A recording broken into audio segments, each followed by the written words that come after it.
Mayalen Olave, soy presidenta del Consejo de la Juventud de Euskadi y hoy voy a estar como moderadora en la mesa de discriminación múltiple en los procesos de autonomía personal e inteligencia social.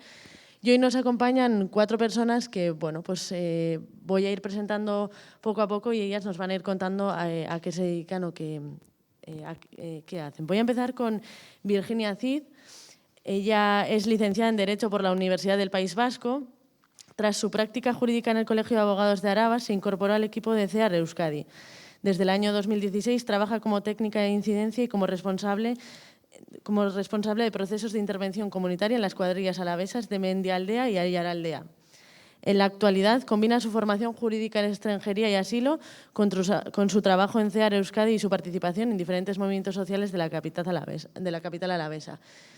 Muchas gracias por estar hoy con nosotras y te paso la palabra. A ver, ¿se me oye? Sí. Bueno, primero, antes de nada, agradecer a Eusko Jaurlaritza, Euskal Herriko Unibertsitatea, Ikuspegi Biltzen, ¿no? Bueno, pues por organizar esta jornada, por darnos voz a CEAR Euskadi en este foro y sobre todo, ¿no? Pues por traer a debate un tema como es la discriminación, ¿no? Que creemos que es importante traer a debate social. Como comentaba Mayalen, yo mi grosso, ¿no?, de trabajo lo llevo en la intervención comunitaria, en proyectos de intervención comunitaria y lo hago en terreno. Entonces, esa es mi zona de confort. De hecho, estar aquí con grandes compañeras de este nivel me da un poco de nervios porque mi zona de confort es estar en terreno, en realidad, ¿no? Y cuando hablo de terreno, hablo de la zona rural alavesa, que como sabéis, pues también existe y aparte de patatas y buen vino, pues tenemos proyectos de interculturalidad pues preciosos que vengo yo aquí a presentar, ¿no? Bueno, quiero empezar comentando, ¿no?, que ningún pueblo, ningún barrio, ningún vecindario, ¿no?, es escenario de un incendio social de la noche a la mañana, ¿no? Al odio a la persona extranjera, migrada, refugiada, se escala. Y bueno, y utilizo el verbo escalar a propósito, ¿no?, porque se escala en una pirámide del odio que en su escalón de más arriba, de más nivel, ¿no?, está la violencia física y verbal, ¿no? Entonces, para mostraros un pequeño ejemplo de un trabajo que hemos hecho desde CEAR Euskadi, nada, muy breve, que se llama El Incendiario, os quiero mostrar la primera parte del trabajo que hemos hecho, lo he cortado, que creo que representa muy bien la pirámide, ¿no?, la zona alta de la pirámide del odio que voy a explicar aquí y con la que voy a relacionar la prevención de la discriminación, ¿no?, desde esta mirada intercultural. Así que... El discurso estuvo marcado una vez más por la población inmigrante. Ya no hay sitio para los inmigrantes. Acaban de publicarse las ayudas al alquiler de la Comunidad de Madrid.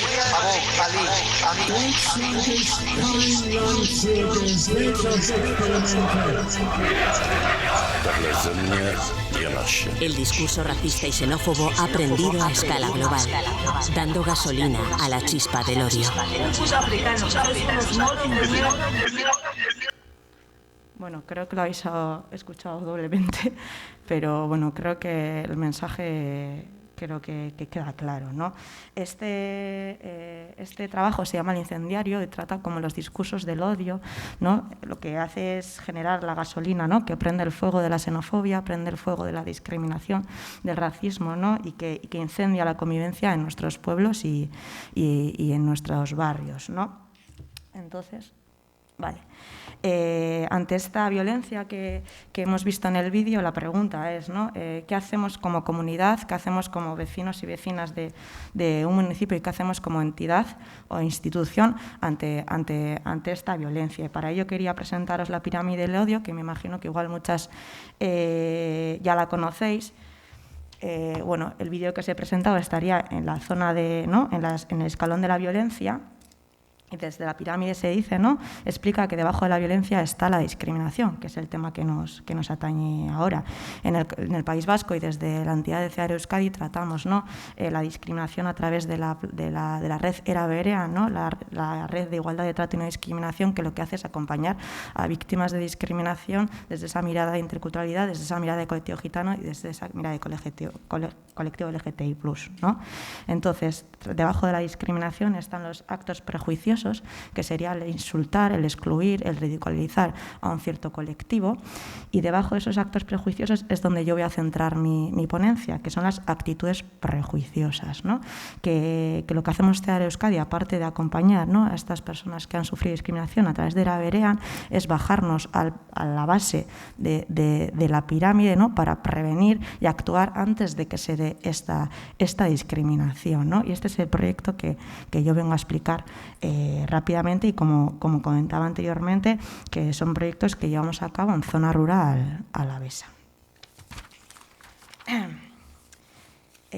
Dichas actitudes prejuiciosas, que como veis habla de aceptar estereotipos, utilizar un lenguaje no inclusivo, bromas hirientes, aceptar información negativa y rechazar la positiva, culpar a alguien basándose en su identidad, comentarios insensibles, ¿no? Dichas actitudes se combaten promoviendo el contacto real entre la gente de un origen culturalmente diverso.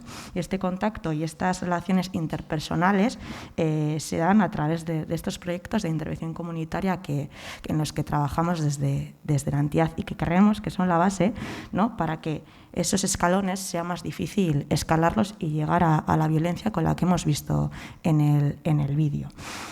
Uno de los proyectos que quiero presentar aquí se comenzó en el año 2018, en el pueblo de Santa Cruz de Campezo. Santa Cruz de Campezo, os voy a enseñar. Bueno, aquí se me ha pasado a comentaros la tabla de discriminación que he comentado de la red de trata y no discriminación de Era Berean, ¿no? Cómo acompañamos a las personas que han sufrido discriminación y cómo se va rellenando esta tabla para tener una base de toda la discriminación que se da en el País Vasco y para actuar ante ello. Bueno, lo que os comentaba, la zona rural alavesa, este es el pueblo de Santa Cruz de Campezo, tiene nada más y nada menos que 1.040 habitantes y tiene una población elevada de población de origen magrebí. Entonces, desde el año 2018 se lleva un proyecto que está promovido por la Diputación Foral de Álava, el Servicio de Igualdad, Cooperación e Interculturalidad, y coordinado desde la mirada intercultural desde Ceare Euskadi y desde la mirada de género desde Laia Eskola, que es la Escuela por el Empoderamiento Feminista de Álava, ¿no? Y desde ese trabajo, desde la igualdad y la interculturalidad se está llevando un trabajo que lo que hace es intentar acabar con esas actitudes prejuiciosas que os presentaba al principio del proyecto. La solicitud de intervención, ¿no?, en este municipio fue motivada por la necesidad de mejorar la convivencia mediante la realización de un trabajo en torno a los estereotipos negativos que afectan a las mujeres, ¿no?, solo por el hecho de ser mujeres, y también, sobre todo, hacia las mujeres de un origen culturalmente diverso que viven en Campezo, ¿no? El proceso tiene como objetivo, por un lado, promover un espacio conjunto de reconocimiento, de conocimiento, de reencuentro entre mujeres, de lo que comentaba, de un origen culturalmente diverso, y tratar los estereotipos y rumores negativos que versan sobre las mujeres vecinas del municipio, ¿no? Y sobre todo sobre las mujeres vecinas de origen magrebí. Fue por parte de las propias vecinas del municipio que nos llamaron la atención y nos dijeron: oye, aquí está pasando algo, ¿no? Entonces fue la forma de intervenir desde lo comunitario, de crear un espacio de mujeres en el que se trate y se ponga encima de la mesa los estereotipos ligados hacia un colectivo determinado. Bueno, por una parte hacia un colectivo como somos las mujeres, y por otra parte hacia un colectivo migrado como son las mujeres de origen magrebí, y concretamente mujeres musulmanas. Se tratan estereotipos sexistas, pero también se tratan, ¿no?, esos estereotipos y rumores que se daban conjuntamente y recíprocamente entre las mujeres del municipio, ¿no? Lo que se hizo es poner sobre la mesa esos rumores, esos estereotipos que se versaban entre todas nosotras, y darles un contexto y darles una razón o darles una explicación, ¿no? Además, este proceso, aparte de trabajar este tipo de estereotipos, lo que hizo, ¿no?, es afectar y contribuir a la autonomía personal de mujeres, de estas mujeres y de mujeres y sobre todo de vecinas de Campezo, dándoles ese sujeto, ¿no?, poniéndose en el sujeto activo de discurso hacia estos estereotipos y rumores que se movían libremente por el municipio y por la cuadrilla. Estos objetivos, bueno, se traducen, entre otras, en muchas actividades que llevamos a cabo. Bueno, esta es una de las fotos de una de las reuniones del municipio en la Kulturetzea, y como veis, no hablaba, es un municipio muy pequeño que no tiene más de 1000 habitantes, ¿no? Entonces, para bien o para mal, al ser un municipio tan pequeño, todo se sabe, ¿no? Ya sabemos todos cómo funcionan los municipios tan pequeños, y más si hablamos de rumores en general, ¿no? Ya no me meto en rumores hacia ciertos colectivos, sino rumores de cotilleos, ¿no? Por chascarrillos, por llamarlos vulgarmente, ¿no?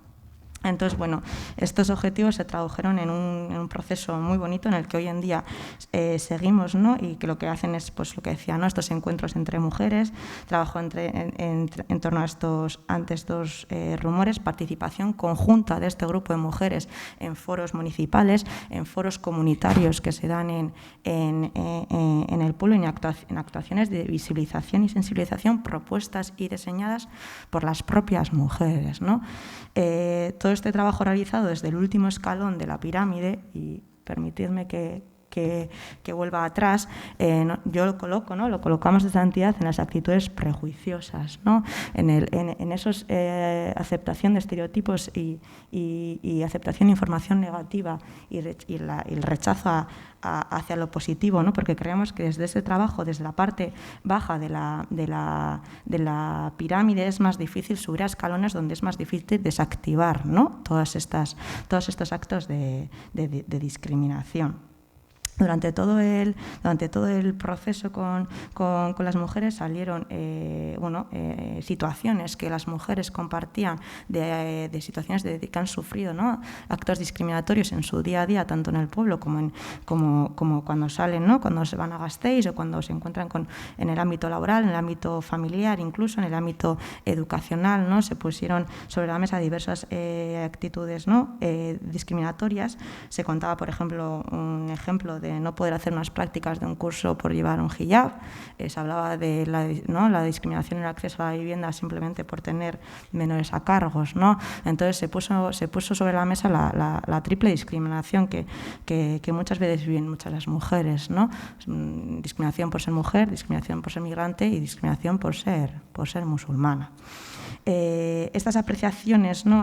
Cualitativas que hablo, que salieron durante todos estos procesos, han sido cuantificadas, ¿no? Por el propio Ikuspegi en su barómetro de 2019, y cito textualmente, ¿no? Que respecto hacia el Islam, la sociedad vasca confía en sus vecinas musulmanas un 2,77%, siendo el 0 un total de desconfianza y siendo el 10 un total de confianza, ¿no? Pues bueno, pues la población vasca nos situamos en el 2,77, ¿no? Que es como...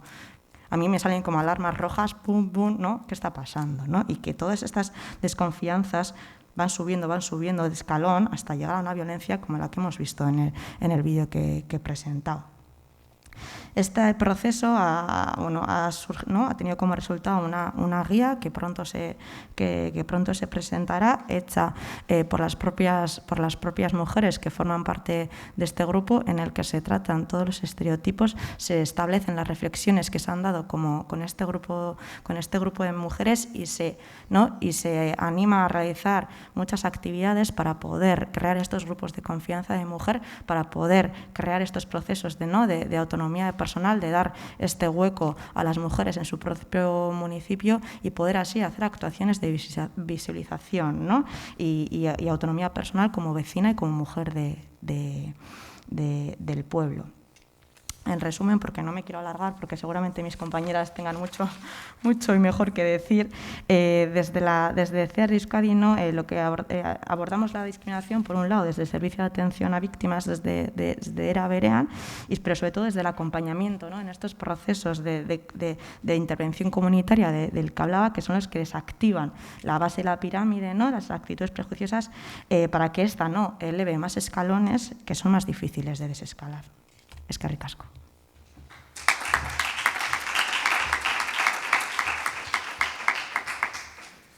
Eskerrik asko, Virginia. Le voy a dar la palabra a Juan Daniel Ugalde Galera. Él es doctor en Trabajo Social para la Universidad Complutense de Madrid desde el año 2017. Desde hace 10 años ejerce como trabajador social en la Fundación San Martín de Porres, donde, entre otros programas, coordina el programa de Jóvenes LGTBI sin Hogar. Este trabajo lo compagina con la docencia como profesor asociado en la Universidad Rey Juan Carlos, desde donde han creado el Observatorio para el Análisis de la Visibilidad de la Exclusión Social, del cual es secretario. Desde dicho observatorio han llevado a cabo junto a FACIAM la investigación que hoy nos viene a presentar sobre las personas LGTBI sin hogar. Hola, buenos días a todos y a todas. En primer lugar, gracias por la invitación para estar hoy en esta mesa, que además me parece muy interesante y diversa. Como bien me presentaba Mayalen, vengo a presentar no tanto el estudio, que lo tienen colgado y que luego al final he puesto el link por si desean poder leerlo completo, que además creo que es bastante interesante, sino también un poco para hablar sobre la discriminación que sufren las personas LGTBI sin hogar. Hablábamos en la mesa anterior que estaba la compañera Bea, hablando de las personas transexuales y de que parecía como que en otras épocas las personas LGTBI y las personas transexuales habían sufrido una mayor discriminación y así es, yo creo que es verdad. Yo creo que hemos avanzado bastante, por suerte, en este tema, pero también es verdad que a día de hoy sigue existiendo una población joven que se queda todavía en situación de calle por esa diversidad precisamente, ¿no? Y es un poco también de lo que vengo a hablar, de lo que hemos visto en este estudio que se ha llevado a cabo en la Comunidad de Madrid. Partiendo además de que es verdad que parece que la intervención social, el tema de la investigación está reñida. Parece que la sociología, los trabajadores sociales, etcétera, está como degradado el hecho de llevar a cabo investigaciones y son igual de necesarias y de importantes, porque lo que no está reflejado en papel y lo que cuando no hay datos parece que no existe, que también se hablaba en la mesa anterior, ¿no?, de esa ocultación de que parece que no se existía. Bueno, cuando hay datos es cuando podemos llegar a los sitios y decir, oye, tenemos esto y hay esta necesidad. Por eso también la importancia de llegar a investigar en el ámbito social.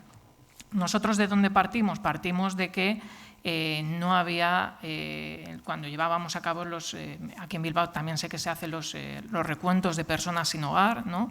Y cuando hacemos estos recuentos, pues dividimos, como en la sociedad en general, a las personas por hombres o mujeres, en un sistema binario donde muchas de estas personas se ven excluidas ya de por sí.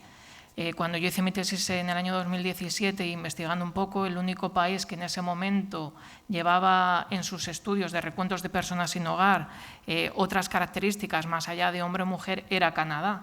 En España, pues en Madrid, donde yo resido, el cuestionario se sigue centrando en hombres o mujeres y tenemos también otro tipo de población en situación de calle que quedaba excluida de estos recuentos. Revisando los datos que teníamos en otros países, se hablaba de que un cuarto de la población sin hogar era población LGTBI. Y claro, eso nos llevaba a pensar que entonces, ¿qué pasaba en España? Porque en España no había ningún dato al respecto de cuánta población estamos hablando, que tenemos en nuestras calles, en nuestros albergues, en nuestros pisos tutelados, cuántas personas LGTBI tenemos en estos centros. Nosotros hablábamos además de que es verdad que hemos avanzado mucho y los centros residenciales para estas personas, para las personas sin hogar estoy hablando ahora, es verdad que se han ido modernizando, son cada vez más inclusivos, cada vez más personalizados, pero yo, por ejemplo, que soy trabajador social en un albergue que es muy antiguo, y me imagino que aquí en Bilbao también tendréis alguno, seguimos dividiendo a las personas por hombres o mujeres, centros para hombres, centros para mujeres, habitaciones para hombres, habitaciones para mujeres. ¿Qué pasa con todas aquellas personas transexuales que a la hora de quedarse en situación de calle tienen que ir a un albergue y, por ejemplo, acceden a uno como el mío, donde las habitaciones son para 6 personas, donde los baños son abiertos y públicos y donde a lo mejor un hombre trans que tiene vulva en ese momento no se están ofreciendo todas las garantías y toda la seguridad a esa persona cuando tiene que dormir en una habitación con mucha más gente, donde los baños son públicos y donde posiblemente, yo siempre lo digo, aunque he trabajado mucho por la inclusión, un albergue no deja de ser, por así decirlo, un terreno hostil, porque tenemos gente muy variopinta y gente que a lo mejor lo tolera muy bien y gente, como siempre se suele decir, que llega el típico discurso de mira al maricón este o mira al travelo este, etcétera. Con lo cual, los albergues no siempre son centros seguros y es verdad que hemos ido trabajando para que los modelos pues, sean cada vez más con habitaciones individuales, baños más individuales, etcétera. Pero no siempre es así. No solo eso, a la hora de la inclusión laboral, que es uno de los de los aspectos donde más discriminación sufren las personas también transexuales y del colectivo LGTBI. La pregunta es si nuestro modelo, desde los puestos donde las entidades que trabajan para la inserción laboral de estas personas, si están trabajando correctamente para trabajar y abordar con las empresas la contratación de este tipo de personas. Nosotros, cuando hablábamos con las empresas nosotros tenemos un programa de empleo bastante grande en nuestra fundación y muchas te decían que es que las ventas bajaban. ¿Pero las ventas bajaban de qué? Nosotros tenemos trabajamos con jóvenes que vienen a visitarnos para sensibilizar sobre el colectivo LGTBI, sobre el colectivo sin hogar. Y les pregunto directamente, si tú vas a la panadería mañana y la persona que te vende el pan es una persona trans, ¿a ti te importaría? Y todos te dicen, no, ¿por qué? Entonces, ¿por qué luego el empresario a la hora de contratar a una persona trans te dice que no, porque sus ventas bajan? Entonces, tenemos que ver también si nuestros modelos de prospección laboral, de inserción laboral, etcétera, estamos dando en el clavo y estamos trabajando con las empresas también ese aspecto que creo que es bastante importante. Voy a pasar un poco rápido porque si no me enrollaré y quiero hablar muchas cosas. Nosotros llevamos en estudio la Comunidad de Madrid, fue un estudio de tipo cuantitativo, pero a través de una encuesta, pero también lo hicimos un estudio cualitativo a través de entrevistas para conocer las historias de vida de diferentes perfiles del colectivo LGTBI sin hogar, de los cuales nosotros pasamos una muestra al final a 205 personas, de las cuales 112 personas se identificaron como LGTBI sin hogar en centros, albergues y pisos tutelados de la Comunidad de Madrid. Es verdad que nosotros jugamos con un poco de trampa en el sentido de que nosotros fuimos a los centros diciendo, oye, vamos a hacer un estudio LGTB, si sabes de alguien que cumpla estas características, nos gustaría que por favor hiciera la entrevista. La sorpresa también fue que íbamos a centros donde nos dejaban pasárselo a todas las personas que residían en ese piso o en ese centro y te decían, no, aquí no hay ninguna persona. No, sí que había mucha población oculta que a lo mejor no tenía ese vínculo que hablaba Unai al principio, etcétera, y que a lo mejor no se atrevía a mostrar a su técnico de referencia que pertenecía al colectivo LGTBI. Con lo cual, no podemos dar por hecho que en nuestros albergues o en nuestros centros no tenemos personas LGTBI, simplemente que hay personas que a lo mejor no lo han querido verbalizar todavía o no se han sentido seguras para ello. En nuestro caso aparecieron 112 personas, que nos parece un dato bastante ya de por sí considerable. Por dar unos datos previos antes de hablar de la discriminación, sí que quiero hablar que volvemos a hablar un poco en ese sentido de que la principal población que hablamos es de población masculina, de hombres, ¿vale? En este sentido, seguido en este caso de mujeres transexuales. Aquí me gustaría, nosotros también aquí hicimos una pequeña trampa, pero una obviedad. Cuando nosotros hablábamos y preguntábamos por el género a las personas, por cómo se identificaban, obviamente una mujer trans se identificaba como mujer. La parte de trans es un añadido que, por así decirlo, construimos y que ponemos, pero la mujer trans decía, pues yo soy mujer, no te decía mujer trans, a pesar de que en el cuestionario aparecía esa opción. Obviamente nosotros, para poder sacar los datos, cuando sabíamos que la mujer era una mujer o un hombre trans y se identificaba como hombre o mujer, pues bueno, lo contabilizamos como trans, obviamente simplemente por sacar unos datos estadísticos reales sobre la población trans en ese sentido. Y bueno, luego lo que tiene que ver con la orientación sexual, la mayoría de las personas se identificaron como hombres gays en este caso, o personas gay, y seguido de personas heterosexuales. También aclaro aquí, porque me hicieron el comentario una vez, pero si es un estudio LGTBI, ¿por qué población heterosexual? Porque obviamente si yo soy una persona, mujer trans y me gustan los hombres, pues soy heterosexual porque me gusta alguien del sexo opuesto, simplemente. Y aquí volvemos un poco al tema de la edad. Hablábamos antes de que parecía que esto era de otra época y para nada. Yo trabajo en nuestro centro, tenemos un dispositivo para personas LGTBI sin hogar, jóvenes, y nos encontramos con que la mayoría de la población que recibimos son menores, jóvenes entre 18 y 25 años, que ahora contaré los motivos de por qué llegan a esta situación. En lo que se refiere hemos ido viendo una evolución donde el porcentaje mayor que vamos adquiriendo a día de hoy son personas extranjeras que acaban huyendo de su país, como contaba la compañera, vienen personas migrantes que vienen de otros países, solicitantes de asilo en este caso, que por sus circunstancias y por su persecución en su país de origen pues han tenido que abandonarlo de manera obligada.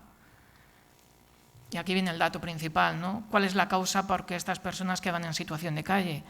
Nosotros, los chicos jóvenes y las chicas jóvenes a los que entrevistamos, te decían que al llegar, sobre todo, algunos lo contaban a los 16, 17, pero otros ya lo contaban a partir de los 18 años, y es que cuando contaban su orientación sexual o identidad de género eran expulsados de su domicilio, de su familia, por el hecho de su identidad o de su orientación sexual. Cosa que nos pareció gravísimo por el hecho de que se supone que la familia al fin y al cabo debe ser no ese entorno de mayor respeto y amor que un menor o una menor debe de recibir. Seguidos luego por la ruptura de pareja, ¿vale? Personas que vivían un poco en ese limbo de que no tenían apoyos familiares, etcétera, pero han estado con una pareja y al romper la pareja quedan en situación de calle, al no tener empleo, etcétera. Y luego seguido por cambio de lugar de residencia, como habíamos hablado, y los problemas laborales que también son bastante importantes. Y aquí empezamos a hablar un poco de lo que es la discriminación de las personas LGTBI sin hogar, ¿no? Estamos hablando de que cuando se les preguntaba por si habían sufrido algún tipo de delito, hicimos una comparación con la población no LGTBI que había contestado la encuesta y estábamos hablando de que un 74% había sufrido algún tipo de delito estando en situación de calle. Si nos vamos al otro gráfico, ¿vale? Por tipo de delito, lo que más nos llamó la atención y lo que nos pareció más grave es que un 13,6% había contestado que había sufrido algún tipo de agresión sexual. El dato más reciente, yo estuve aquí hace poco contando un poco también esta investigación y había contado de que desde el año 2016-2017 que empezamos nosotros con este proyecto, 3 personas habían sufrido agresiones o habían sido violadas en nuestro dispositivo en la calle. Y justo esta semana pasada hemos tenido la última agresión a una mujer trans, donde salió un día de fiesta con otras personas del centro y entabló contacto con una persona que quería ligar con ella directamente, y en el momento que descubrió que era una mujer transexual, directamente la agredió y le rompió una botella en la cara. Estamos hablando de que una cosa es que puedas tener un gusto u otro, y otra cosa es que lleguemos a ese tipo de discriminación que por el hecho de ser una mujer transexual la respuesta sea agredir, y además de esa forma tan violenta. Y luego, si nos fijamos en la última barra, un gran alto porcentaje hablaba de que eran personas que habían sido insultadas a lo largo de su vida, cosa que ahora sí puedo hablar un poco más detenidamente. En la fuente de ingresos volvemos a hablar... Perdóname, tienes 2 minutos para ir cerrando ya. Vale, pues rápido. Hablamos de que, por desgracia, las fuentes de ingresos son muy escasas. Por desgracia, en este sentido, tenemos problemas de inserción laboral, principalmente para la población trans, y uno de los a lo que recurren en algunas ocasiones, por desgracia, es al tema de la prostitución como única vía de ingresos para poder subsistir. Y en lo que se refiere a la discriminación percibida por identidad de género, si os fijáis, las mujeres trans siempre vuelven a ser las más golpeadas, son quienes en muchas ocasiones habían percibido el hecho de haber sufrido algún tipo de discriminación por su identidad. Y principalmente en este caso se daba en referencia, por desgracia, por el tema del aspecto físico. Hicimos un análisis cualitativo, donde aquí también hago referencia un poco a la compañera de la mesa anterior, a Ana, donde muchos de los chicos y chicas te verbalizaban que ya desde las escuelas habían venido sufriendo este tipo de discriminación y de violencia, lo que nos daba a entender que el primer factor donde se debería poner el foco es en trabajar con el tema de la inclusión desde las escuelas para que estas personas no tuvieran que sufrir toda esa discriminación. Hablamos que es un perfil emergente, ¿vale? Que entendemos que hay un porcentaje considerable que está oculto en los albergues y en los dispositivos para personas sin hogar, que creo que habría que llevar a cabo. Ahí tenemos factores culturales, sociales y económicos a la hora de la discriminación, ¿vale? Los estilos culturales, los estilos de crianza autoritario, heteronormativos, etcétera, suelen ser donde se sufre mayor violencia desde cuando son jóvenes estas personas. y donde además existe, por desgracia, un rechazo principalmente por su aspecto físico en lo que son las personas trans, ¿vale? En cualquier caso, y como no tengo tiempo, aquí os dejo, no sé si os van a pasar la presentación, por mí no hay problema, pero tanto mi correo electrónico por si queréis presentar cualquier duda, o el observatorio donde tenéis colgado, entráis directamente en este observatorio y allí encontráis todo el documento de toda la investigación que está colgada al completo. Igualmente, aunque no lo pone aquí, que a lo mejor es más fácil, en facian.org también aparece todo el estudio colgado completo. Así que eskerrik asko.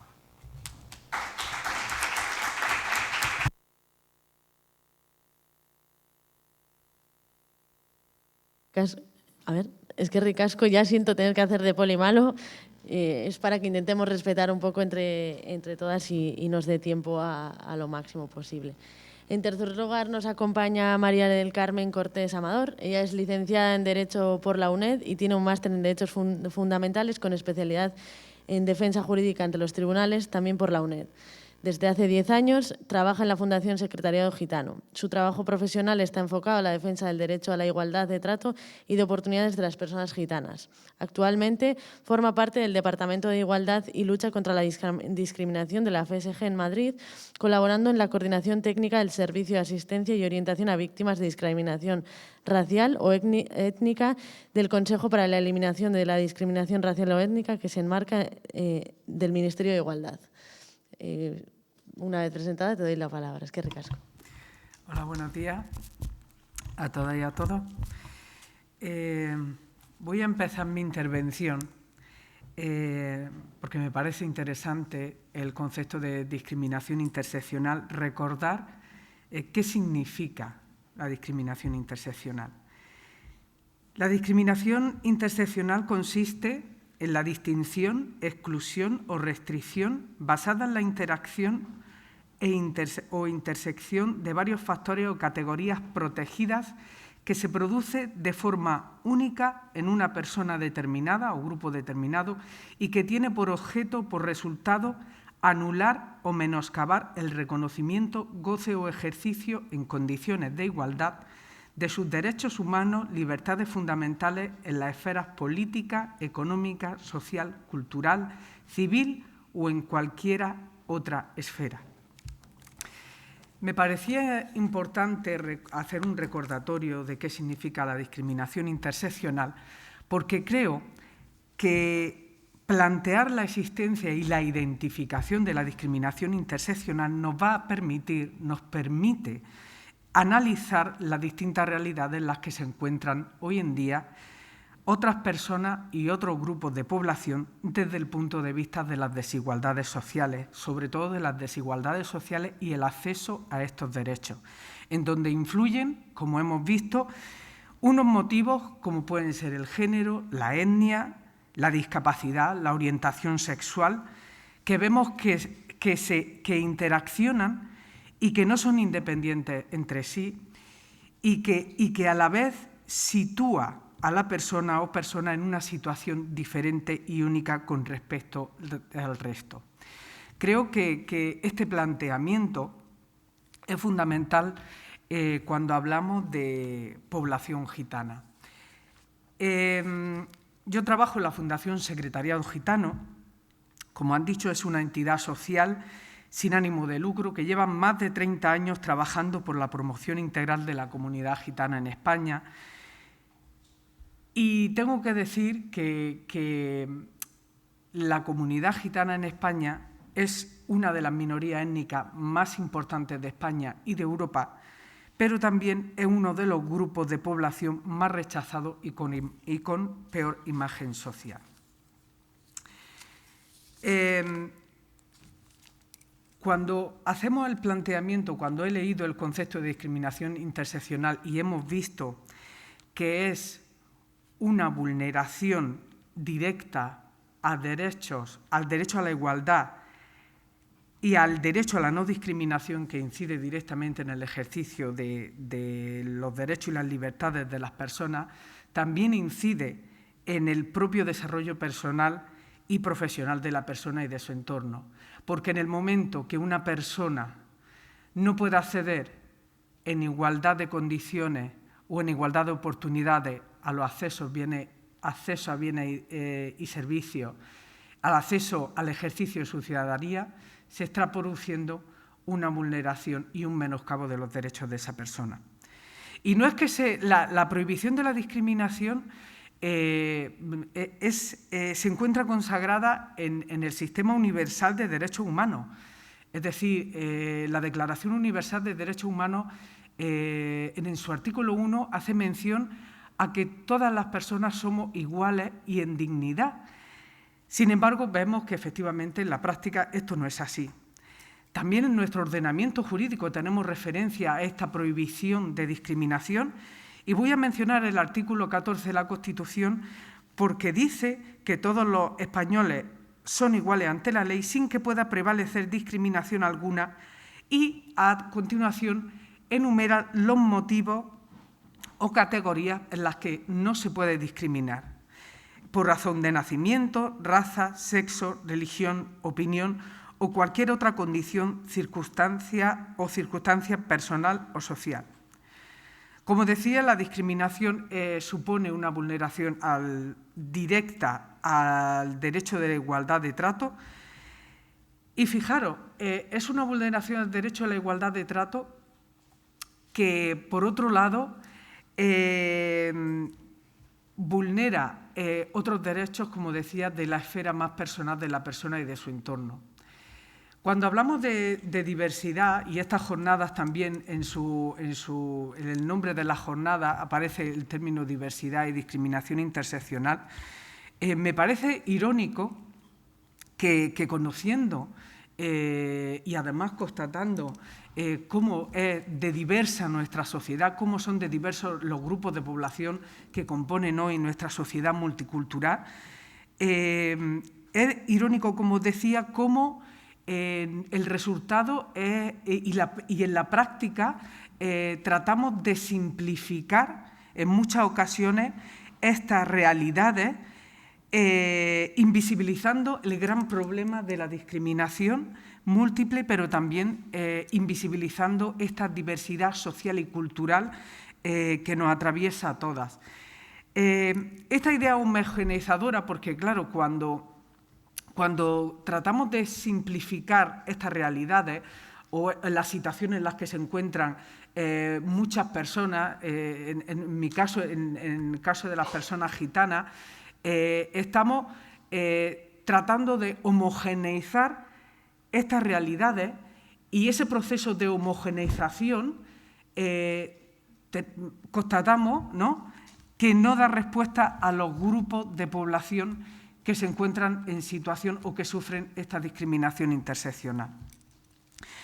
A pesar de los avances evidentes que se han producido en los últimos años en el proceso de inclusión social de las personas gitanas en la sociedad española, especialmente en las últimas décadas, tenemos que apuntar, es evidente que una gran parte de la población gitana, especialmente las mujeres y la infancia, se encuentran por debajo de los niveles de vida medios de la ciudadanía española y que una serie de problemas le impiden salir de la situación de exclusión social y pobreza y marginación en la que se encuentran en la actualidad.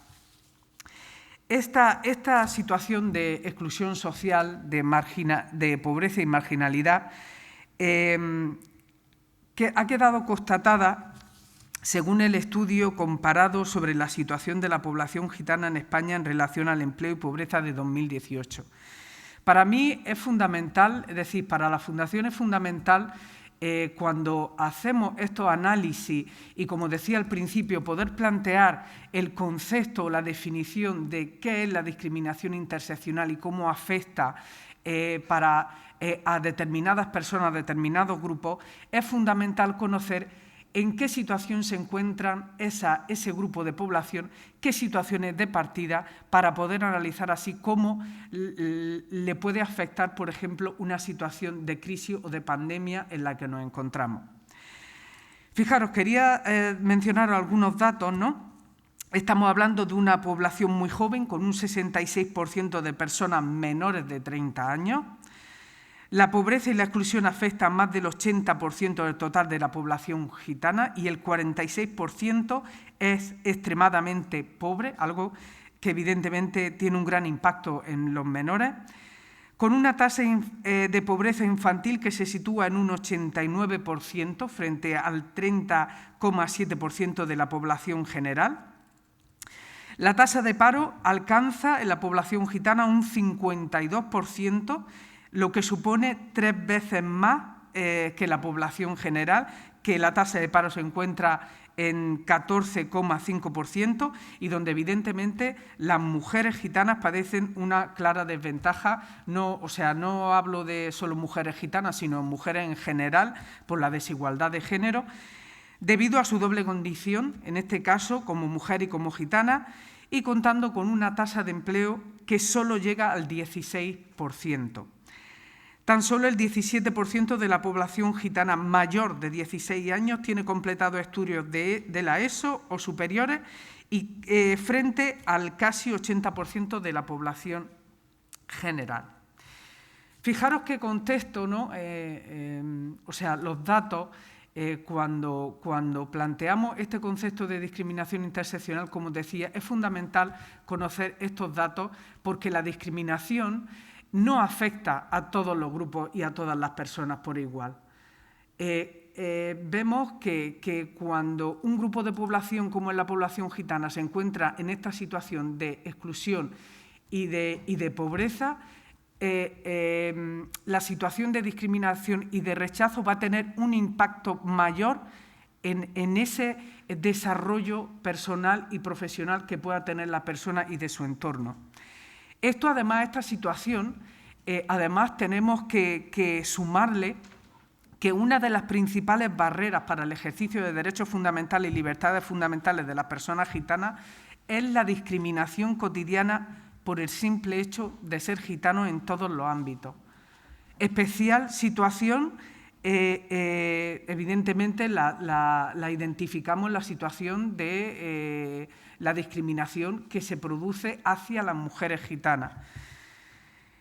Y es que, claro, la situación de discriminación afecta a las mujeres gitanas por el hecho de ser mujeres en una sociedad patriarcal y por pertenecer a una minoría étnica que, además, como decía, está inmersa en este contexto social de marginalidad y de pobreza, pero también que cuenta con la peor imagen social y valoración social en comparación con otros grupos.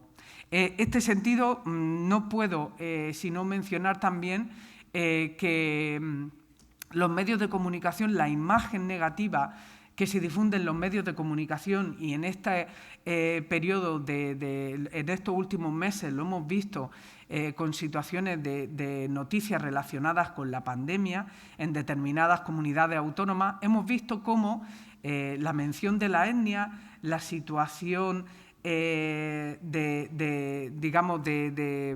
la familia en sí, han sido punto de mira para enfatizar esos estereotipos y prejuicios negativos que hoy afectan de especial manera a la comunidad gitana. Hay una de las cosas que en relación a la discriminación interseccional y que ocupa con la normativa, al principio decía que efectivamente la prohibición de discriminación está constatada y consagrada a nivel internacional en el marco de los derechos humanos. Pero claro, aquí el marco normativo, lo que estamos viendo en la práctica es que se está produciendo una mirada fundamentalmente que es unidimensional. Yo creo que desde el punto de vista normativo es una de las grandes carencias y es una de las cosas que tenemos que revisar y que tenemos que cambiar, porque evidentemente la realidad que muestran por grupos de población como la población gitana con su complejidad o cualquier otro grupo de población necesita de una visión con una perspectiva interseccional, con un análisis que incluya todos estos motivos que decíamos antes y que pueden concurrir en una persona situándola en una situación única y diferente con respecto al resto. También quería, como ya queda unos minutos, pues sí que me gustaría enfatizar que es muy importante tener presente que la discriminación interseccional, o cuando planteamos la discriminación interseccional, no se trata, no debemos tratar de sumar únicamente esos motivos, ¿no?, como son la etnia, el género o la orientación sexual, que interaccionan, como decía, de manera independiente, sino que se trata de comprender que la interacción de estos motivos genera una situación que necesita un abordaje particular que reconozca esos diversos factores.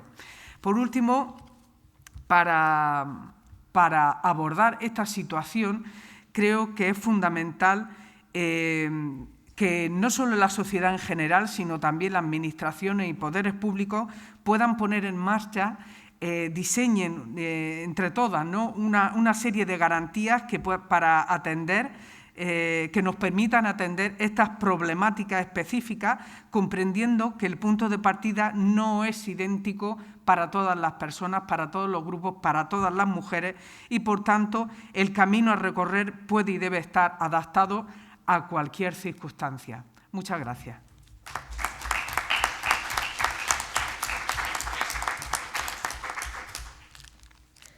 Es que ricasco. Por último lugar, tenemos a Claudia Elena Favela Pérez. Ella es licenciada en Sociología por la Universidad Autónoma Metropolitana en México. Migró a España por sus estudios en el año 2001 y decidió quedarse. En Madrid se vinculó al mundo de las migraciones a través del voluntariado en ACCEM, en concreto con mujeres ecuatorianas que llegaron a través de los contingentes de trabajadoras del hogar y cuidados. En 2005 cambia su residencia a Bilbao, donde lleva 14 años trabajando en el mundo de las migraciones. Desde 2015 hasta la fecha desempeña su labor en la función social Ignacio Yacuría como responsable del proyecto Torre de Babel, un espacio de encuentro, apoyo mutuo y empoderamiento en el que participan mujeres migradas, en su mayoría originarias de América Latina, quienes trabajan o buscan trabajo en el ámbito de empleo del hogar y cuidados. Te paso la palabra. Bueno, pues es que ricasco, muchas gracias por la invitación. Como tenemos poco tiempo y me gustaría pues que luego podamos tener tiempo para las preguntas, me vais a permitir ir un poco deprisa, ¿vale? No obstante, sí que me gustaría decir que detrás de o al lado de mis palabras lo que hay es un recorrido de casi 15 años acompañando a mujeres migradas y que son ellas las que nos han ido enseñando y de las que hemos ido aprendiendo cuáles son las situaciones de discriminación en las que viven. Me gustaría comenzar primero con un marco recogiendo un par de ideas fuerza de la filósofa política y feminista Nancy Fraser, porque ella, en un artículo reciente sobre las contradicciones del capital y de los cuidados, nos recuerda que la primer gran discriminación que afecta a las mujeres en general y a las mujeres migradas en particular tiene que ver con la separación del trabajo de reproducción social del trabajo de reproducción económica. Y esto históricamente ha generado una de las situaciones más graves que tenemos, que es la subordinación, ¿no?, de las mujeres. Y esta discriminación de género, además, afecta de diferente manera a las mujeres según se intersecciona en función de su clase social, de su origen, etnia, de los procesos de racialización y también, cómo no, de las diversidades, identidad sexual, religiosa, diversidad funcional. Bueno, otra idea fuerza que nos plantea Fraser es que la separación entre estas dos esferas y la tendencia a la acumulación ilimitada, ¿no?, de riqueza amenaza con desestabilizar los procesos de reproducción social del trabajo, aun cuando son necesarios para la reproducción económica.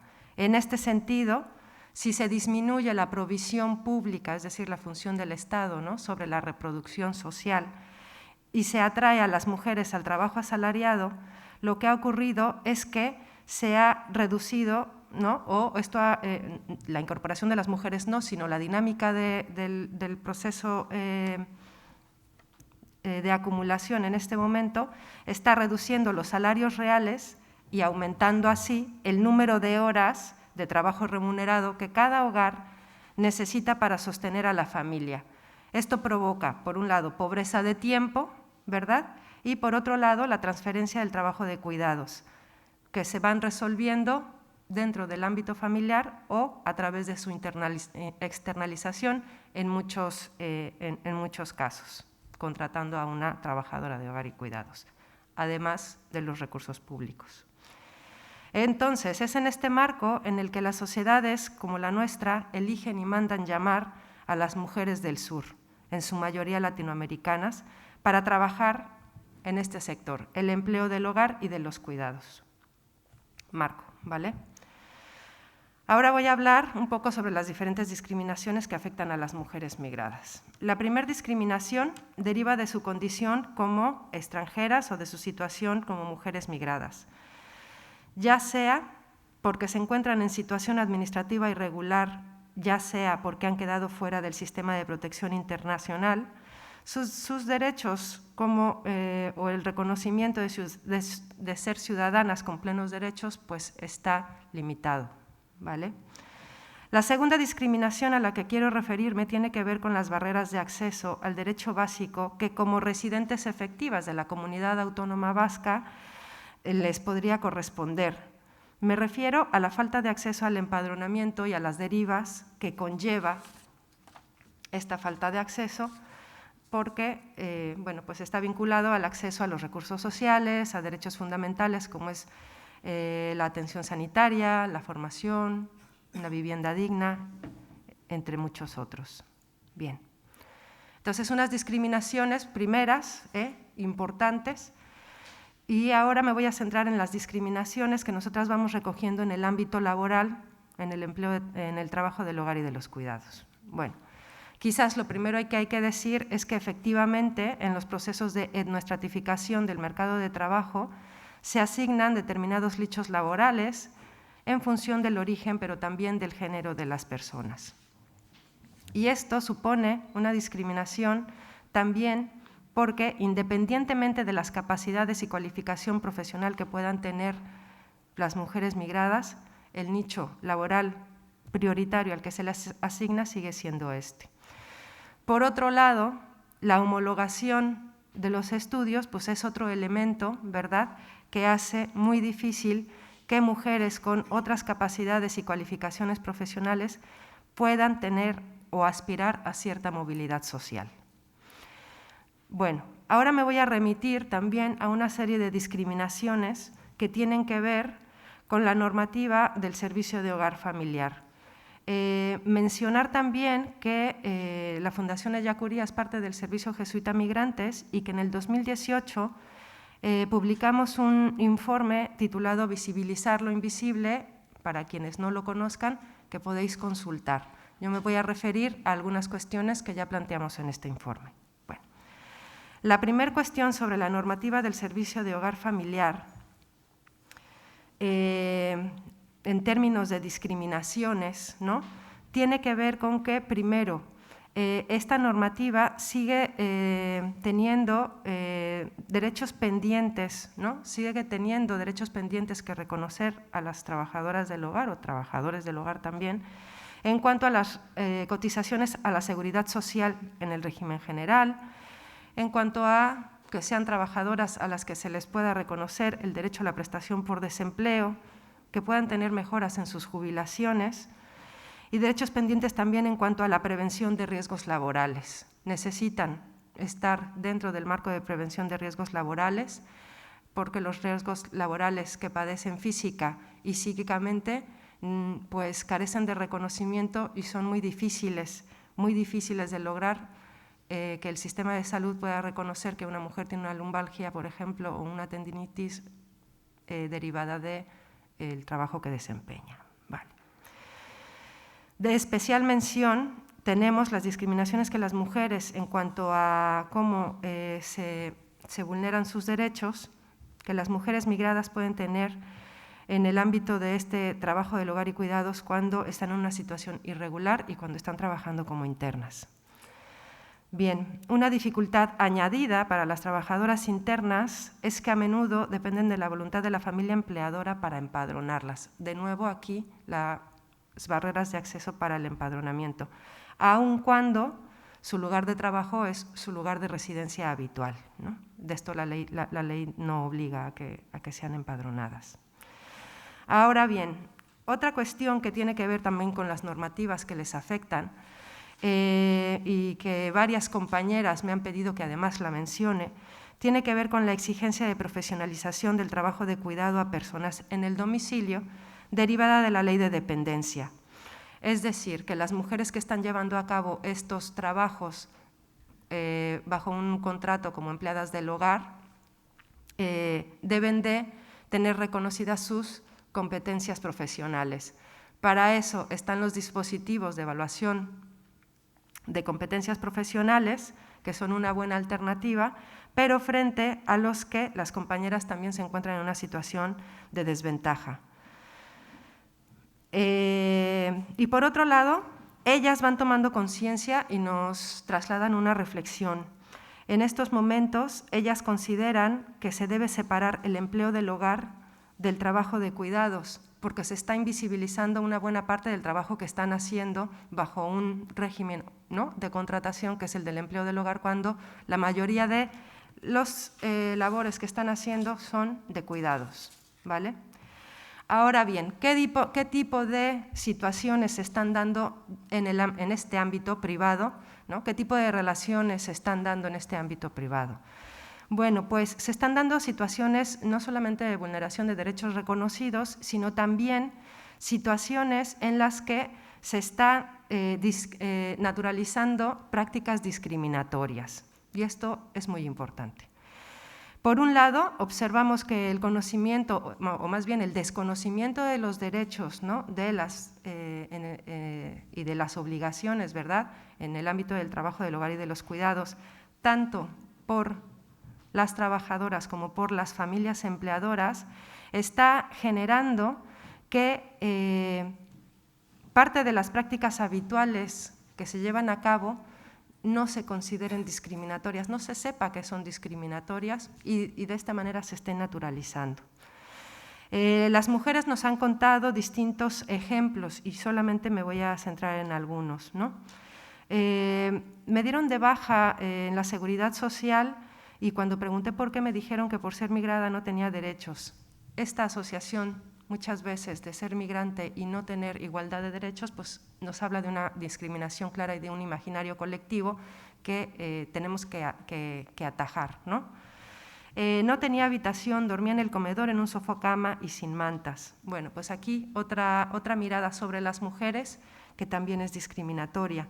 Alguien hablaba antes, ¿no?, sobre todas las expresiones fóbicas o agresiones verbales que se pueden dar en el ámbito para identificar discriminaciones y el ámbito del empleo del hogar no es la excepción. Me dijeron que yo estaba acostumbrada a andar descalza en mi país, dijeron a mis espaldas que tenían que domesticarme. Los hijos de la señora que yo cuido no me saludan y cuando van debo meterme en la habitación hasta que ellos abandonen la vivienda. Muchas veces me tratan como si fuera inculta e ignorante por ser extranjera o no conocer el idioma. En fin. Las principales vulneraciones están relacionadas con las condiciones de trabajo, pero también con la discriminación por racismo, porque tienen una conexión con las relaciones jerarquizadas y discriminatorias en el empleo del hogar y de cuidados. Se refleja que no se valora a las personas por su condición de extranjeras y que tampoco hay una valoración positiva en lo social y económico del empleo del hogar. Ya te veo que me estás marcando. Vale, venga. Bueno, termino con 3 reflexiones sobre cuestiones que son también muy sensibles. La primera, hay una gran discriminación cuando el derecho a la vida familiar y a la conciliación familiar de las mujeres migradas está subordinado a las necesidades, ¿no?, y al derecho de la vida familiar y de conciliación familiar de las familias empleadoras. Esto no quiere decir que sean las familias empleadoras las que tengan que resolverlo, quiere decir que se requiere de políticas públicas que puedan garantizar un equilibrio para la satisfacción de las necesidades de unas y otras familias, ¿vale? Sobre el contexto del COVID, solamente decir, ¿no?, que pese a ser trabajadoras esenciales, su reconocimiento y protección a través del subsidio del empleo del hogar dejó fuera a 1/3 de las trabajadoras que estaban en economía sumergida y que, bueno, pues que además ha llegado tarde. Y por último, mencionar y agradecer y reconocer el esfuerzo del Gobierno vasco por proteger a las mujeres que en este contexto de pandemia han quedado en una situación de desprotección. Pero nos quedan muchas preguntas que hacernos y voy a parar aquí, ¿vale? Eskerrik asko.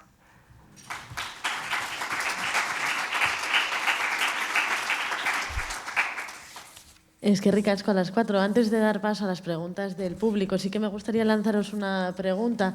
Creo que habéis hablado en todo momento de prácticas discriminatorias. En algunos casos ya habéis identificado, ya habéis hablado de dónde poner el foco, pero creo que es una oportunidad para poder profundizar un poco más en ello. Os quería preguntar dónde pondréis el foco para paliar estas prácticas discriminatorias que identificáis en vuestro ámbito de intervención. Lo que sí que os voy a pedir es que seáis breves y concisas. Vamos a volver a empezar por Virginia y os voy a ir y después vamos a ir viniendo hacia aquí. ¿De acuerdo? Vale, eskerrik asko, Maialen. Bueno, yo creo que sería clara, ¿no? Yo pondría el foco en los agentes discriminatorios, ¿no? Primero, ¿no? Intentar disminuir esa impunidad con la que actúan, ¿no? Ejerciendo esta discriminación. Y este sentimiento de impunidad es muchas veces consecuencia de lo difícil que se nos hace judicializar casos de discriminación que llegan a nuestra oficina, ¿no? Y también pues pondría el foco en los operadores jurídicos, ¿no?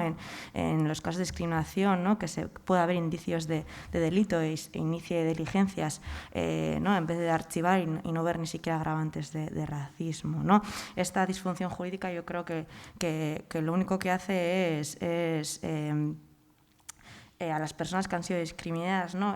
ver que ese descrédito hacia estos mecanismos antidiscriminatorios, ¿no? Por llamarlos de alguna forma. Y creo que lo que hace eso es que no se anime a la gente a denunciar estas situaciones, ¿no? Y por último, lo que repetía en mi intervención, en la prevención y prevención antes de que se dé la discriminación. Es que ricasco. En el caso de las personas LGTBI sin hogar, yo pondría el foco en dos. La parte previa, lo que sería la prevención, lo que hablábamos se hablaba en la anterior mesa sobre la infancia, en las escuelas, trabajar todo ese tema de la diversidad y con las familias. Y una vez que ya la persona, por así decirlo, y por desgracia, acaba quedando en situación de calle, una de las cosas que se valoró en el estudio es que habían demandado a las personas y no habían conseguido estando ya en situación de calle. Y un alto porcentaje había solicitado un alojamiento específico LGTBI y no se les había otorgado, sino que se les había llevado a albergues generalistas de personas sin hogar.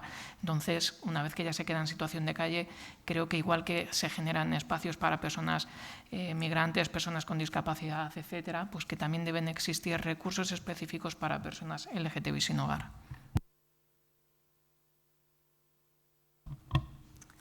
Bueno, pues desde mi punto de vista creo que es fundamental poner el foco en 3 elementos, ¿no?, que considero clave. En primer lugar, en la necesidad de la aprobación de una ley integral de igualdad de trato y no discriminación. Efectivamente, como ha dicho Virginia, la discriminación es muy difícil de probar y existe un grave problema de infradenuncia que la invisibiliza. Pero también parece que la discriminación tiene cierta permisividad social y esto hace que se vea como normal. Eso yo creo que es un factor muy importante y por eso creo que es necesario, ya os digo, la aprobación de una ley integral de igualdad de trato y no discriminación que permita que contemple mecanismos específicos que permitan proteger a las personas que sufren esta discriminación, pero que también sancionen estas conductas, porque lo que necesitamos es una respuesta social que diga que discriminar es ilegal, discriminar es un delito y esto pues tiene una sanción. Eso uno. En segundo lugar, creo que es fundamental la sensibilización social. Necesitamos que la lucha contra la discriminación se convierta en una causa común, no solo social, sino también política, es decir, esa visión inclusiva e integradora de esa sensibilización a todas las esferas, en todos los ámbitos. Y en tercer lugar, y no menos importante, necesitamos, por supuesto, que las administraciones públicas y poderes públicos desarrollen políticas inclusivas que permitan paliar las desigualdades y las desventajas que en la actualidad afectan a los principales grupos de población en situación de vulnerabilidad, como hemos visto, entre ellos la población gitana. Bueno, pues por nuestra parte vemos que es importante también generar espacios de diálogo social sobre el trabajo de reproducción social. Creemos que es un debate que tenemos que seguir dando. Necesariamente hay que revisar los marcos normativos distintos, ¿no? Por ejemplo, la legislación que regula el empleo del hogar, pero también bueno, pues hacer una revisión sobre la ley de extranjería, la ley de dependencia, la ley contra la violencia de género, ¿no?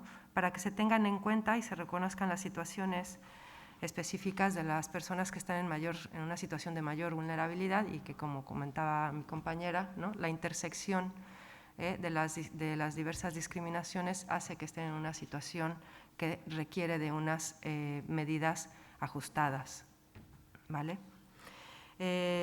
Además de la cuestión normativa, hace falta mucha sensibilización. Creemos que es importante que las administraciones se pongan a ello con campañas de sensibilización, que hablen sobre los cuidados, sobre los derechos y las obligaciones que tienen las familias empleadoras y también, ¿no?, que sigan apoyando todo el debate social en torno a los cuidados. Y por último, efectivamente, necesitamos mecanismos de protección más eficaces, donde las mujeres, independientemente de su situación administrativa, puedan sentirse apoyadas, puedan sentir que sus derechos los pueden ejercer, más allá de su situación administrativa. Hay que romper con esta idea de no tener papeles no es igual a no tener derechos, ¿no? Hay que romper con esta idea. Bueno, tengo que daros las gracias por lo bien que habéis respetado los tiempos. Eso me va a dar opción a haceros una segunda pregunta y después ya daremos paso. En esta segunda pregunta quería plantearos, dentro de vuestras entidades, tanto las personas que participan en ella como vosotras, como las propias entidades, tendréis historias de estrategias de afrontación y de resistencia ante la discriminación, ante las discriminaciones vividas, ¿no? Entonces, nos gustaría pediros que compartáis aquellas que consideréis más importantes o más recurrentes en el día a día. Volvemos a repetir así y si respetáis como hasta ahora los tiempos, genial. Gracias. Bueno, yo creo que entre muchos de los mecanismos, ¿no?, que hay para afrontar la discriminación, yo creo que la mayor resistencia y el foco desde la intervención que he realizado anteriormente es la comunidad, ¿no? Creo que la comunidad puede ayudar a que estas discriminaciones no queden impunes. Creo que desde la comunidad se combate, ¿no?, esta discriminación desde dentro. Creo que desde la comunidad cotidianamente se puede crear un contexto en el que no cabe discriminación, ¿no? Al final, yo como ciudadana o como vecina creo en una cohesión social, creo en ¿no?, que no se debe fracturar, ¿no?, lo social, ¿no?, lo básico social en nuestro municipio, en nuestro territorio, ¿no? Y es por ello que yo creo que comunidad tenemos que afrontar y que tenemos que poner esas resistencias. Creo que hay teorías y hay cosas básicas, ¿no?, de teorías básicas y no me sale la palabra, pero bueno, que creo que hay cosas que no se pueden llevar a debate, por decirlo de alguna forma, ¿no? Y creo que, como decía María del Carmen, la discriminación es ilegal y como comunidad tenemos que entender que decir que abstenerse personas migrantes para alquilar un piso, eso es ilegal, ¿no? Abstenerse personas migrantes, como digo, abstenerse cualquier colectivo del que estamos hablando que está discriminado. Entonces creo que como comunidad tenemos que dar respuesta y tenemos que ser conscientes, ¿no?, de que esto es discriminación y que es ilegal y que tenemos que defender la cohesión social en la que vivimos, ¿no? Y creo que es la mejor resistencia para acabar con ello, ¿no? Y además, vuelvo a repetir, desde la base de la prevención para que no lleguemos a escalones, ¿no?, que sean más difíciles de desactivar. Yo lo que voy a decir puede que suene atópico, pero es que es así. Nosotros trabajamos desde lo que es el empoderamiento de la persona, empoderamiento para que pueda ir a una entrevista de trabajo y se presente como María mientras en su DNI pone que se llama Luis.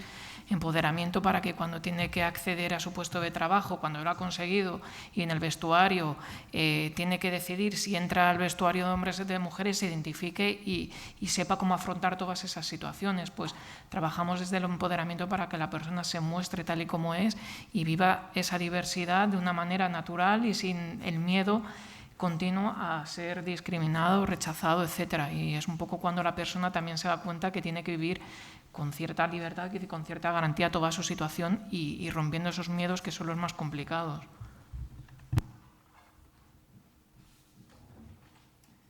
Bueno,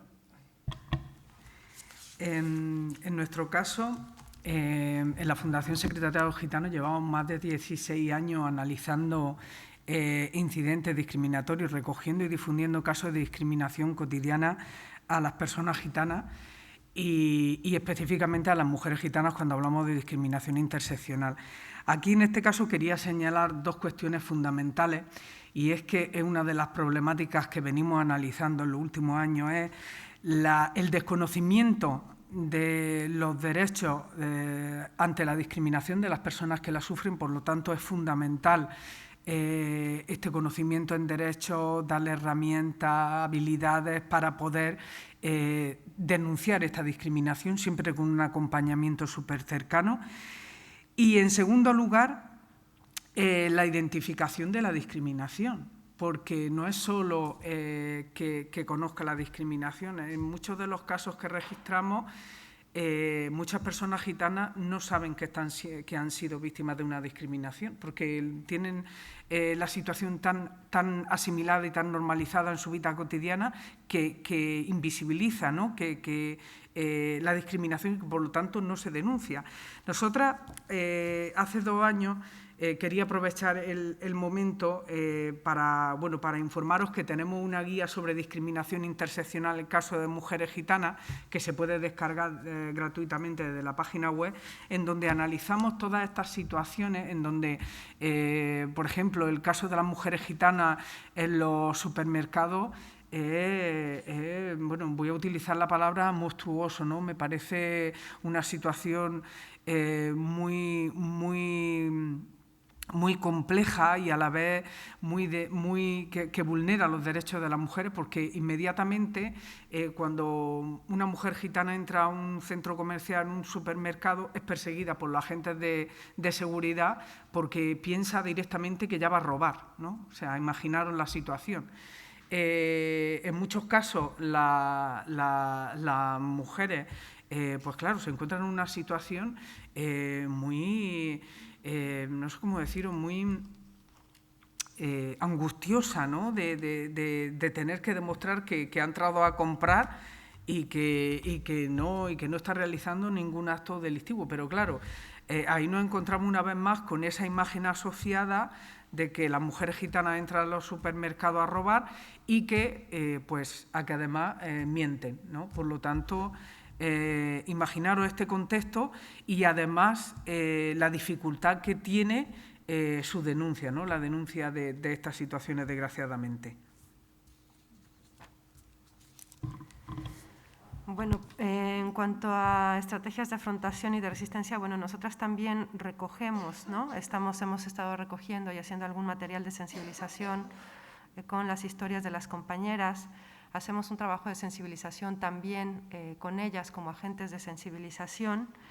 Y algo importante para el afrontamiento es que generar espacios de encuentro es importante, porque entonces se dan cuenta y saben que no están solas, se establece un espacio de diálogo, de intercambio de experiencias, un espacio en el que también hay talleres de formación, ¿no?, sobre sus derechos como mujeres, como trabajadoras, como personas migradas.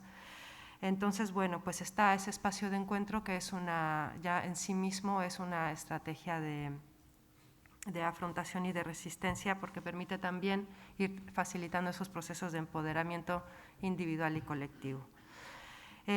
También vamos haciendo las derivaciones oportunas, ¿no?, cuando ellas nos empiezan a narrar alguna situación por la que están atravesando.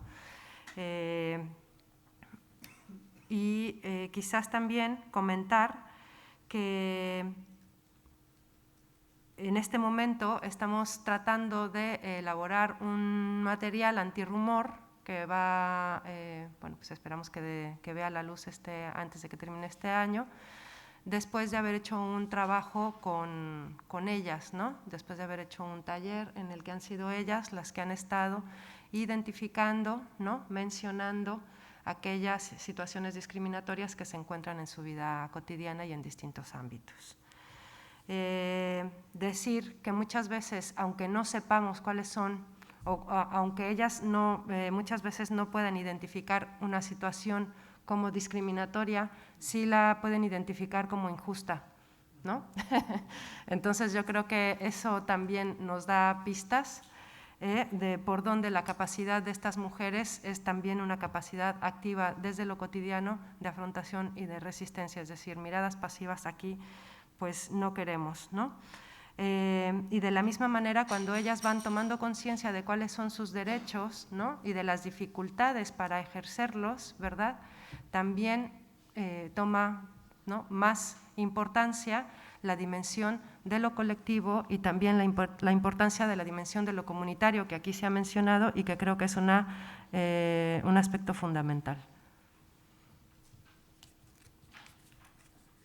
Bueno, es que ricasco a las 4. No sé si hay alguna pregunta en el público. Sabéis que si queréis realizar la pregunta tendréis que levantaros aquel micrófono. No sé, si no hay nadie en el público, no sé si hay alguien online. A ver, que me acerco.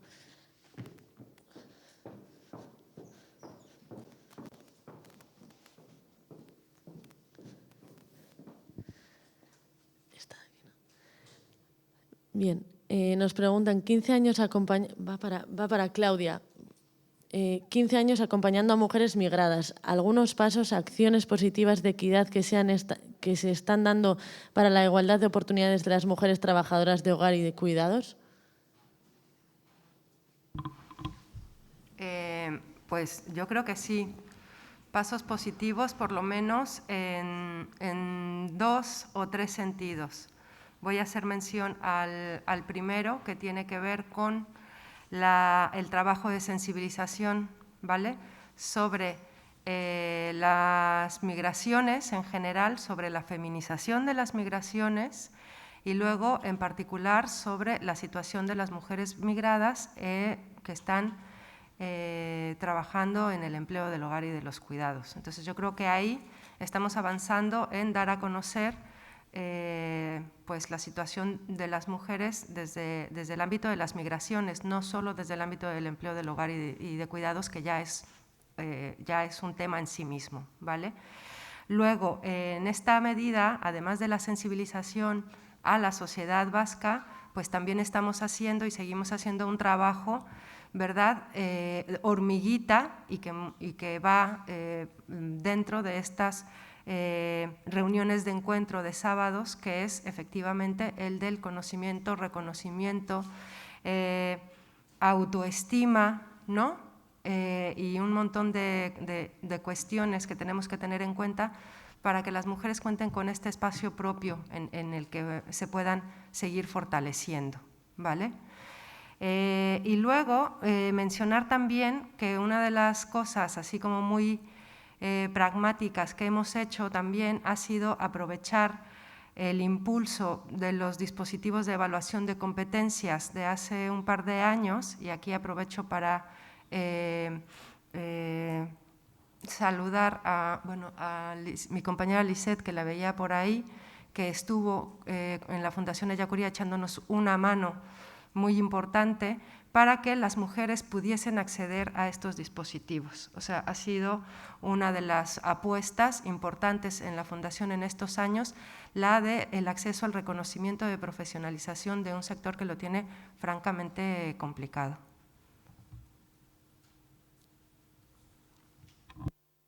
No sé si hay alguna pregunta más en el público. Bueno, pues mientras, como veo que no hay preguntas, pues es que ricasco, daros las gracias. Ha sido un placer poder compartir con vosotros esta mesa y pues esperamos vernos pronto. Es que ricasco.